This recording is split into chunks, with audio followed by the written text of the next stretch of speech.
what is happening at Seren is that these artists are sleeping there for over a year. They are eating, they wake up every day because when I went there, they woke up, we met them, eating, sleeping. So alright, ER News kwoli webali kubanga oje kumirako Eddy Kenzo ne Federation ye sawa yonna ekatalijirya ate yandisanawo. Omubaka omukyala ayitibwa Nantongo Fortunate Rose akikirira ate ekyotera avuddeyo n'assa gavumenti ku nninga nti lwaki gavumenti esosula abayimbi neyagala balala nga tebaagala.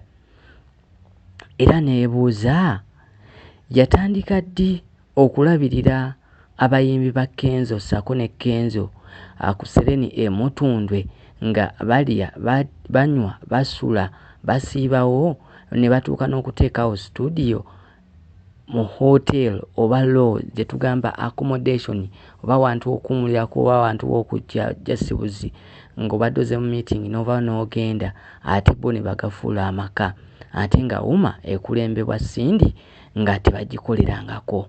Ye abange abuuzizza nti gavumenti egenda kukolera eggwanga lyonna nga byekoledde Federation eya Kenzo oba nedda.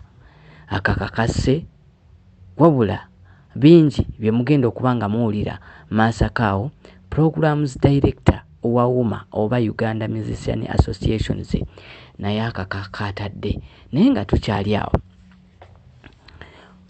Ebbanga likulumbadde ligendere ddala bukyanga abayimbi batandika okubeera ku Seren Mutundwe ku Seren Hotel ey'omukulu emanyiddwa nga eya Saleh naye nga agitukanya bamuyita Esther.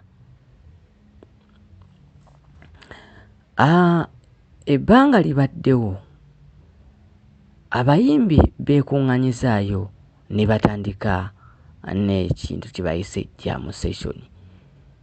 Jam session eyo ebeerawo buli Lwakubiri era Olwokubiri olusemba mwezi baalupulaaninga okubanga nti bajaguliza omuyimbi yenna luli baali bagambye nga bakadde naye bagamba nti tekiriiko mukadde na muto bonna tulina obajaguliza. You never know, enkeera ayinza okuva mu bulamu bw'ensi nga tetumujaguliza oba nga tetumucelebratingidde. Bibaddewo copyright nga abawuma ate nabo balwanira copyright n'aba Federation nabo nga balwanira copyright naye ntwebuuza lwaki gavumenti eyagala nnyo entalo mu bayimbi ng'ate ekituufu ekimanyi nti weeba nsonga ya copyright terina kubalwanya basalewo obusazi.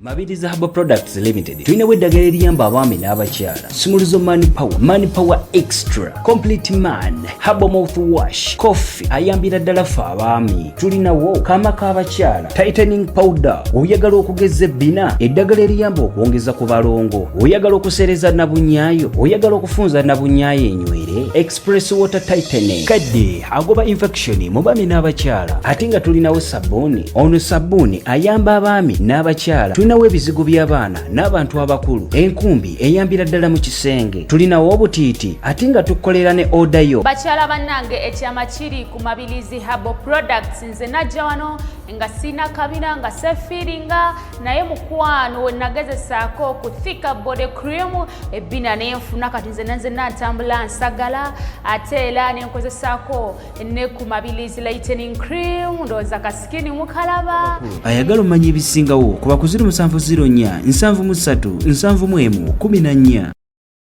Ero kibe ate era kibe okitegeera. So mu mbeera yeeyo ebintu bwebityo byatambula. Muganda wange Kenzo Bobi Wine yamussa ku nninga namugamba nti ssente z'omusolo, ssente z'amalwaliro kiruddu nga 15 ge muli mu kulya. sente ezo mwandizirese ne zikola ebintu ebigasa eggwanga wabula si kutuukiraku mu abayimbi muzire buli. Era Kenzo natusuubiza natugamba etteeka ligenda kuyita erya copyright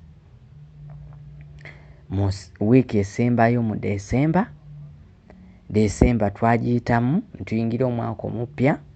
Natugamba bwe bateriise mu mwezi ogusemba mu Desemba, then ewiiki esooka mu January 2024 ensonga zigenda kuba zikolerwako ne guno gwaka tetunaba ziraba. Eddy Kenzo alina interview gye yakoze nga bamubuuza ku award Bobi Wine gye yabaddemu ne mukyala we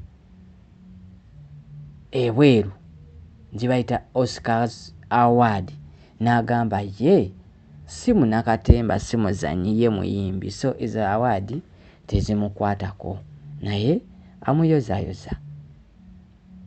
Muganda wange byendeeta mu katamba akaddako birala nnyo 2024, so okuwuliza akatambi kano ate okeyongeze.